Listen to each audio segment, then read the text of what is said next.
یکی از علامات قیامت بیان فرمودند عن معاویه رضی الله عنه قال سمعت رسول الله صلی الله علیه وسلم یقول ان من اشراط الساعه، یکی از علامات قیامت، از علامات قیامت چند تا اینجا رسول الله صلی الله علیه وسلم میشمارد،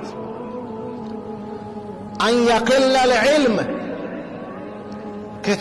علم کتاب و سنت برداشته می شود. یستفتون، مردم می روند میگن همین عالم بزرگی است، عمامه بزرگی داره، محاسن خوبی داره، به ظاهره جبه بزرگی داره، تسبیح بزرگی داره، عالم بزرگی است.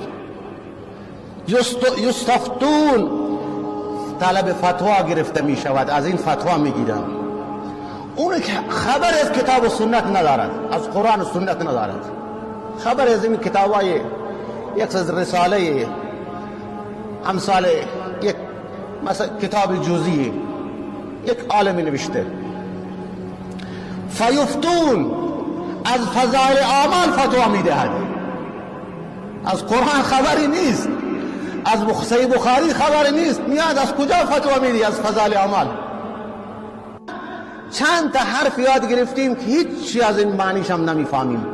اینجاست که دشمنان بر ما مسلط شدند، علم کتاب و سنت از ما رفت، علم دین رفت، نور رفت، در جهالت گرفتاریم، علامات قیامت نزدیک شدند. عزیزان من، بشتابیم به سوی کتاب و سنت. یک ملا اینجا وجود دارد، یک عالم وجود دارد، یک مدرسه وجود دارد، چند تا طلبه دارد.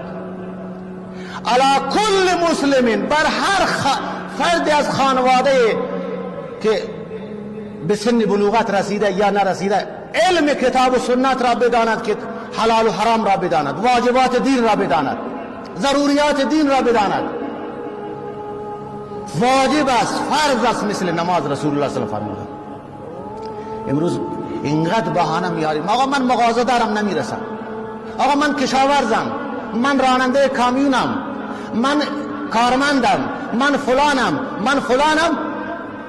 اما جهالت آمد، یک ملای، یک آخونده، یک عالم دین، اونم که رفت تموم شد.